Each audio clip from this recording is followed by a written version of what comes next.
আজকের এই সংবাদ সম্মেলনে আপনাদের সকলকে স্বাগত জানাচ্ছি এবং একই সাথে আপনাদেরকে ধন্যবাদ জানাচ্ছি যে আপনারা সকলে আমাদের আহ্বানে সাড়া দিয়ে আজকে আমাদের এই সংবাদ সম্মেলনটি মূলত আপনারা জানেন আমাদের ডাকসু নির্বাচনকে কেন্দ্র করে বিভিন্ন সময় আপনারা যোগাযোগ করেছেন আমাদের মতামত নেওয়ার জন্য।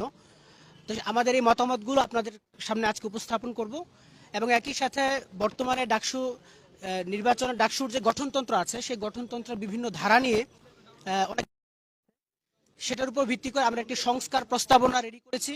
সেই তো এই সংস্কার প্রস্তাবনাটি উপস্থাপন এবং একই সাথে আপনাদের যে জিজ্ঞাসাগুলো আছে সেগুলো নিয়ে আমরা কথা বলবো।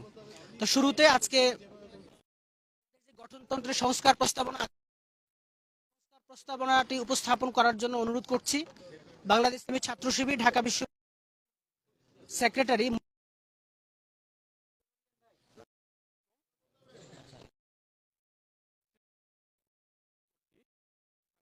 বৃন্দ নির্বাচন কেন্দ্র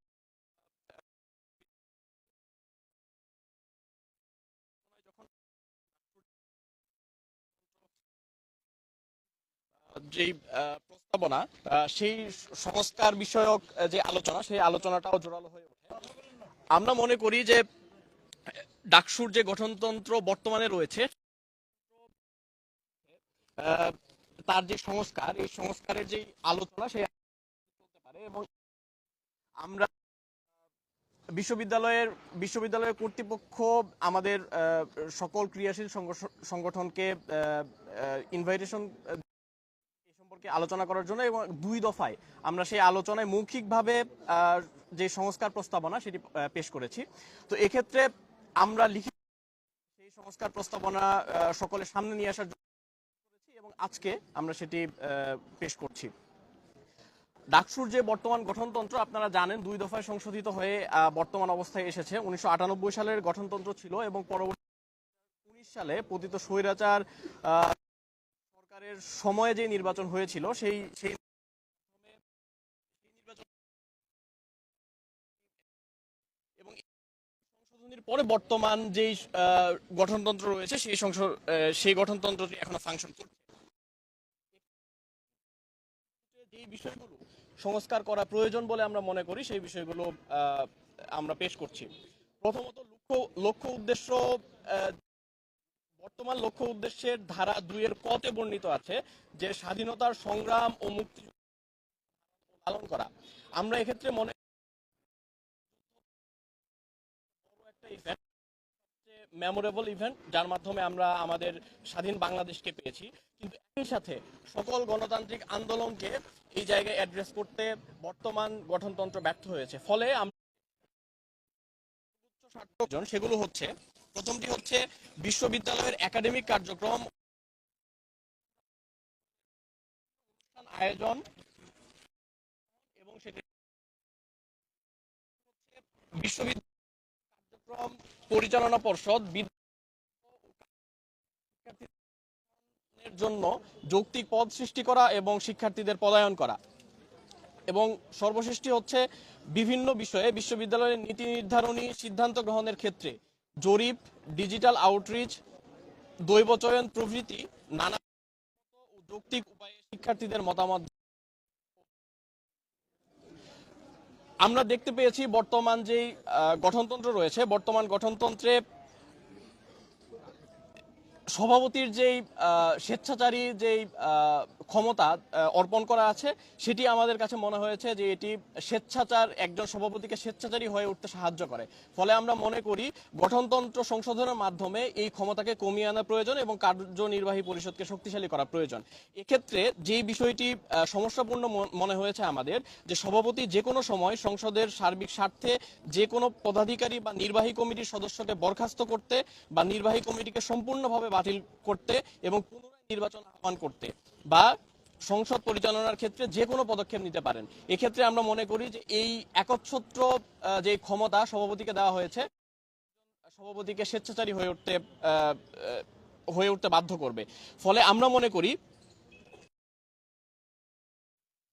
যেহেতু ডাকসু একটি নির্বাচিত কাঠামো এবং এই নির্বাচিত কাঠামোতে সভাপতি পদটি অনির্বাচিত। এক্ষেত্রে সভাপতির পদটি কোনো ধরনের নির্বাহী কার্যক্ষমতা থাকা উচিত নয় এবং এই পদটিকে সম্পূর্ণরূপে আলংকারিক পদ হিসেবে ঘোষণা করতে হবে এবং সভাপতির সমস্ত ক্ষমতা সীমিত করে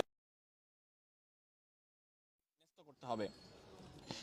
আমরা দেখতে পেয়েছি যে ডাকসুর যেই পদগুলো রয়েছে নির্বাহী এবং অন্যান্য পদ, সেই পদের ক্ষেত্রে কিছু সংশোধনীর ব্যাপারে আমরা প্রস্তাবনা করেছি। সর্বশেষ এই সংশোধনী এসেছিল 2019 সালের যেই গঠনতন্ত্র সংস্কার, সেই সংস্কারের জায়গা থেকে। আমরা মনে করি বিদ্যমান যে পদ এখন বর্তমান যেটি রয়েছে 5 স্বাধীনতা সংগ্রাম ও মুক্তিযুদ্ধ বিষয়ক সম্পাদক, এক্ষেত্রে আমরা দুটি সমস্যা লক্ষ্য করেছি। ব্যক্তির ক্ষেত্রে যে জোর প্রদান, অর্থাৎ এখানে বলা হয়েছে জাতির পিতা বঙ্গবন্ধু শেখ মুজিবুর রহমানের দর্শন ও আদর্শের প্রচার করা, এটি হচ্ছে ডাকসুর যে একজন সদস্য তার একজন কাজ হবে, একটি কাজ হবে স্বাধীনতা সংগ্রাম এবং মুক্তিযুদ্ধ বিষয়ক সম্পাদকের কাজ হবে জাতির পিতা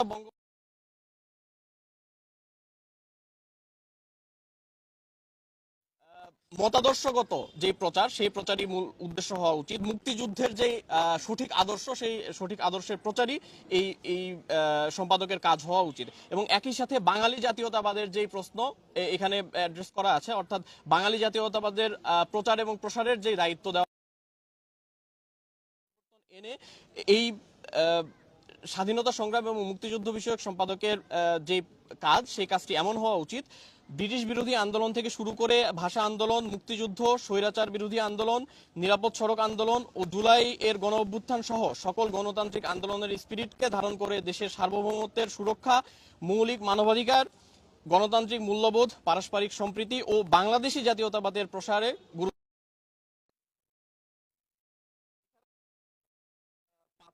বলা আছে কমন রুম এবং ক্যাফেটেরিয়া বিষয়ক সম্পাদক। এক্ষেত্রে কাজের ক্ষেত্রে বলা আছে যে কমন রুম এবং ক্যাফেটেরিয়া বিষয়ক সম্পাদক ইনডোর গেমস রুমের তত্ত্বাবধান করবেন এবং এটি বাস্তবায়নের ক্ষেত্রে কাজ করবেন। এক্ষেত্রে আমরা মনে করি যে দুইটি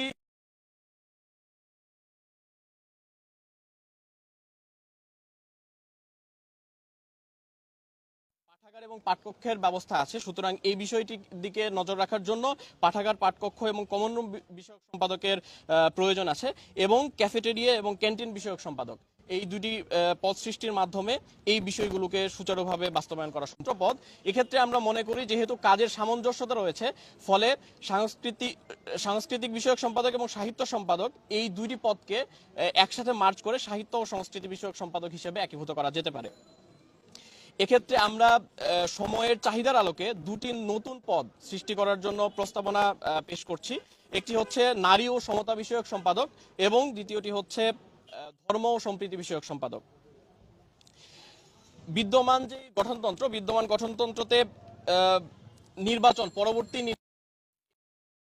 কার্যক্ষমতা যখন নির্বাহী পরবর্তী যে নির্বাচন, সেই নির্বাচন কবে হবে এই বিষয়ে বর্তমান যে গঠনতন্ত্র, সেখানে স্পষ্টভাবে বলা আছে যে 365 দিন এই নির্বাহী পরিষদের কার্যকাল হবে এবং এই 365 দিন পর 90 দিনের ভেতরে 365 দিন থেকে শুরু করে এর পরবর্তী সময় থেকে শুরু করে 90 দিনের ভেতরের একটা সময়ে পরবর্তী নির্বাচন নিশ্চিত করতে হবে।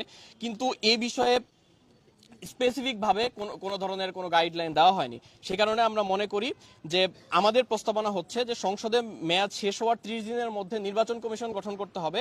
এক্ষেত্রে নির্বাচন কমিশন ডাকসু সভাপতি প্রধান নির্বাচন কমিশনারকে মনোনয়ন দিতে পারবেন এবং ডাকসুর যে কার্যনির্বাহী পরিষদ, এটার মতামতের ভিত্তিতে 2 জন নির্বাচন কমিশনার এবং সিন্ডিকেটের সদস্যদের পরামর্শের ভিত্তিতে 2 জন নির্বাচন কমিশনার, অর্থাৎ মোট 5 জন নির্বাচন কমিশনারের মাধ্যমে নির্বাচন কমিশন গঠিত হবে এবং এই নির্বাচন কমিশন 90 দিনের ভেতরে পরবর্তী ডাকসু নির্বাচন অনুষ্ঠিত করতে বাধ্য থাকবেন।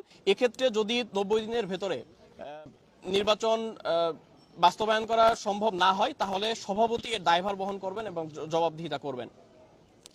এক্ষেত্রে আরেকটি বিষয় রয়েছে, সেটি হচ্ছে যে বর্তমান গঠনতন্ত্রের সংশোধন।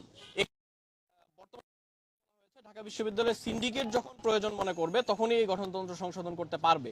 কিন্তু এই বিষয়টি নিশ্চিত যে সিন্ডিকেটের সাধারণ শিক্ষার্থীদের যে রিপ্রেজেন্টেশন সেটা খুবই কম। সে কারণে আমরা মনে করি যে সুতরাং আমরা মনে করি এই ক্ষমতাটি কার্যনির্বাহী পরিষদের উপর ন্যস্ত করা উচিত। ফলে আমরা প্রস্তাবনা পেশ করছি যে ডাকসুর কার্যনির্বাহী সংসদের 2/3 মতামতের ভিত্তিতে ডাকসুর গঠনতন্ত্র সংশোধন, পরিবর্তন ও পরিমার্জন করতে হবে। সিন্ডিকেটের অনুমোদন সাপেক্ষে সংশোধনী কার্যকর হবে। কোন সংশোধনী কার্যকরী পরিষদ সেটি পুনর্বিবেচনা করবে। যদি সিন্ডিকেটের ব্যাখ্যা কার্যনির্বাহী পরিষদে গৃহীত না হয় সেক্ষেত্রে কার্যনির্বাহী পরিষদ সাধারণ সভার আহ্বান জানাবে এবং সদস্যদের অধিকাংশের ভোটের ভিত্তিতে চূড়ান্ত সিদ্ধান্ত গৃহীত হবে।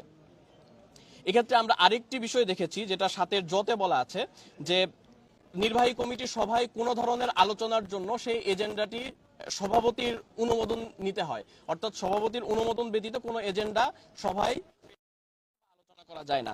এক্ষেত্রে আমরা মনে করি যে প্রস্তাবিত ধারাটি এমন হওয়া উচিত, সংশোধিত ধারাটি এমন হওয়া উচিত যে সভা অনুষ্ঠিত হওয়ার অন্তত 24 ঘন্টা পূর্বে এজেন্ডা সমূহ সভাপতিকে শুধুমাত্র জ্ঞাত করতে হবে এবং সভায় কোরামের 2/3 আপত্তি থাকলে সেই এজেন্ডা আলোচনা সূচি থেকে প্রত্যাহার করা হবে। অর্থাৎ আগে সভাপতি নিজেই কোনো একটি আলোচ্য সূচি নিজে প্রত্যাহার করে নিতে পারতেন।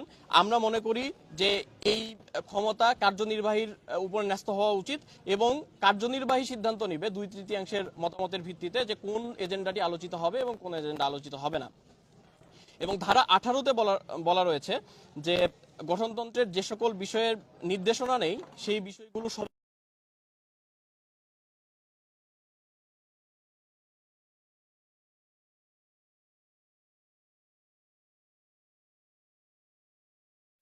কার্যনির্বাহী পরিষদ জরুরি সভায় যে সিদ্ধান্তগুলো গ্রহণ করবে বিবেচিত হওয়া উচিত। গঠনতন্ত্রে যে সকল বিষয়ে নির্দেশনা দেওয়া নেই। আমরা মোটামুটি 9টা সংস্কার প্রস্তাবনা উপস্থাপন করেছি।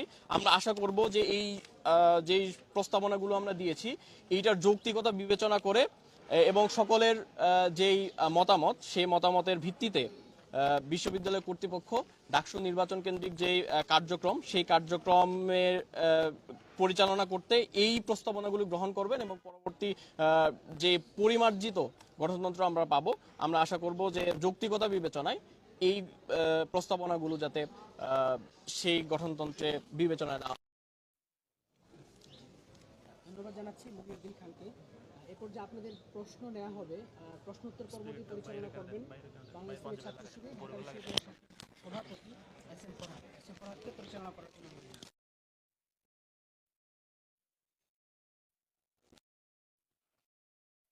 সাংবাদিকবৃন্দ, আপনারা নিশ্চয়ই এতক্ষণ ধরে আমাদের লিখিত যে প্রস্তাবনাটি আমরা বিশ্ববিদ্যালয় কর্তৃপক্ষকে জমা দিয়েছিলাম সেটি সারমর্ম শুনেছেন। এখানে আমাদের প্রাইমারি প্রিন্সিপাল ছিল শিক্ষার্থীদের প্রতিনিধিকে, নির্বাচিত প্রতিনিধিকে সত্যিকারের ক্ষমতাটি অর্পণ করা এবং বিশ্ববিদ্যালয় কর্তৃপক্ষের যে স্বেচ্ছাচারিতার সুযোগ ছিল সেটিকে কমিয়ে নিয়ে আসা। দ্বিতীয়ত, এখানে মুক্তিযুদ্ধ ইন্ডাস্ট্রির যে প্র্যাকটিস আওয়ামী লীগ শুরু করেছিল সেটিকে মুক্তিযুদ্ধের সঠিক ইতিহাস চর্চার ধারা এবং গণতান্ত্রিক আন্দোলন সবগুলোকে একসাথে অ্যাকোমোডেট করবার চেষ্টাটুকু আমরা এখানে করেছি।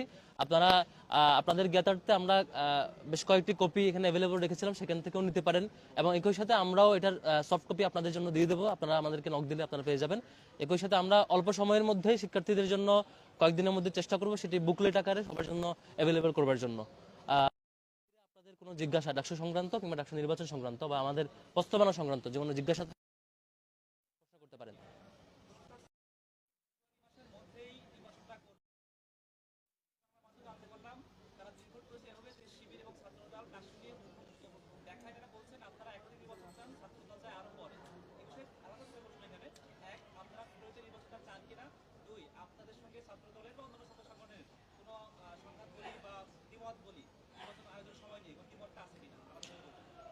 এখানে আগে একটু ব্যাকগ্রাউন্ড বলা দরকার।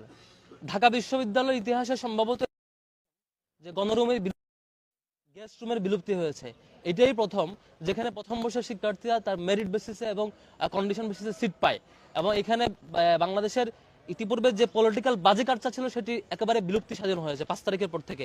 আমরা কোনোভাবে চাই না সেটি আবার ব্যাক করুক। আমরা মনে করি ডাকসু যদি এভাবে ধীরে ধীরে পেছাতে থাকে, আবারও এ ধরনের বাজে কালচার ক্যাম্পাসগুলোতে ইন হওয়ার সুযোগ তৈরি হতে পারে। বরং যদি ডাকসু অন টাইমে হয়, ডাকসু দ্রুত সময়ের মধ্যে হয়, নিয়মিত ডাকসু হয়, তাহলে যেটা দেখা যাবে যে শিক্ষার্থীদের প্রতিনিধিত্ব যারা করতে চাবেন, রাজনৈতিক ছাত্র সংগঠনগুলোর নেতৃবৃন্দ, তারা শিক্ষার্থীদের কাছাকাছি আসতে বাধ্য হবে এবং বাজে কালচার থেকে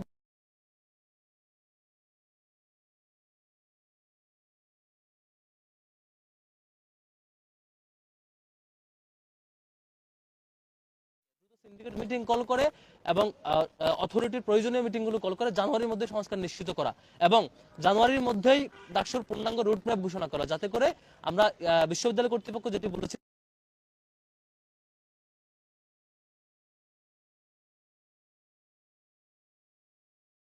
প্রয়োজন মনে করেন সেটি বাস্তবায়ন হয়, সেটি যৌক্তিক কারণ দর্শাবেন এবং আমাদেরকে রুট ম্যাপ জানাবেন বলে আমরা দাবি করছি এবং দ্রুত সময়ের মধ্যে ডাকসু হোক সেটাই চাই, যাতে করে কোনো ধরনের কোনো মাধ্যমে কোনো কারণে আমাদের হলগুলোতে আবার কোনো রাজনৈতিক বাজে কালচারের প্রবেশ বা অনুপ্রবেশ না ঘটে। জি। এবং অন্যান্য সংগঠনগুলোর বিরোধিতা থাকবে কিনা এ প্রশ্ন আসছে। সাধারণত ডাকসু একটি কম্পিটিটিভ জায়গা, সেখানে ছাত্র সংগঠনের মধ্যে কম্পিটিশন থাকবে, সেটিকে আমি প্রতিযোগিতা হিসেবে উল্লেখ করতে চাই। সেটি কোনো ধরনের দ্বন্দ্ব কিংবা এটাকে ক্লাস হিসাবে উত্থাপন করতে চায় না, সেটি আমাদের বৈচিত্র্য হিসাবে উত্থাপন করতে চায়। ডাকসু যখন নিয়মিত হবে, কোনো ছাত্র সংগঠন আগ বাড়িয়ে কোনো সংঘাতে জড়াবে না নিশ্চয়ই, কারণ যে ছাত্র সংগঠনটা আগ বাড়িয়ে সংঘাতে জড়াবে সেই সংগঠনটির ব্যাপারে ছাত্ররা বিবেচনা করবে এই ছাত্র সংগঠনের মনোভাব কেমন এবং তাদেরকে আদৌ 5 আগস্ট পরবর্তী এই বাংলাদেশে আবার কোনো বাজে কালচার কিংবা সংঘাতের কালচার অন্তত ছাত্র রাজনীতিতে ঢুকবে না বলে আমরা আস্থা রাখছি, অন্তত ঢাকা বিশ্ববিদ্যালয়ের প্রেক্ষাপটে। জি, আপনাদের আর কোনো জিজ্ঞাসা থাকলে।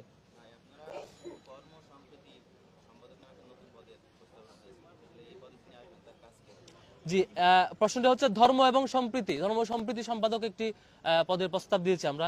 সেটি হচ্ছে বিশ্ববিদ্যালয়ে common room, cafeteria, ready room বিভিন্ন বিষয়ে বিভিন্ন দায়িত্ব অর্পিত হয়েছে, কিন্তু ঢাকা বিশ্ববিদ্যালয়ে প্রত্যেকটা হলে ধর্মীয় উপাসনালয় আছে। জগন্নাথ হলে আমাদের অন্যান্য ধর্মাবলম্বী ভাইদের যে উপযোগী ধর্মীয় উপাসনালয় সেটি আছে। ছেলে হলগুলোতে আমাদের মসজিদ আছে এবং ওভারঅল ঢাকা বিশ্ববিদ্যালয়ে যে সকল ধর্মের ধর্মীয় প্রতিনিধিবৃন্দ বা শিক্ষার্থীবৃন্দ আছে, তাদের মধ্যে আন্তঃধর্মীয় সম্প্রীতি এবং ধর্মের সত্যিকারের যে রাইটসটুকু ঠিকঠাক পালন করার ঠিকঠাক প্র্যাকটিস এখানে সুযোগ আছে কিনা বা সেটি সংরক্ষণের জন্য আলাদা একজন দায়িত্ব অর্পিত হওয়া দরকার, যাতে করে এখানে অন্য কোনো ধরনের অন্তত ধর্মীয় ইস্যুতে সত্যিকারের সম্প্রীতিটুকু এখানে থাকে, অটুট থাকে, সেটির জন্য আমরা প্রস্তাবনা দিয়েছি। জি, আর কোনো প্রশ্ন না থাকলে আমরা শেষ করব।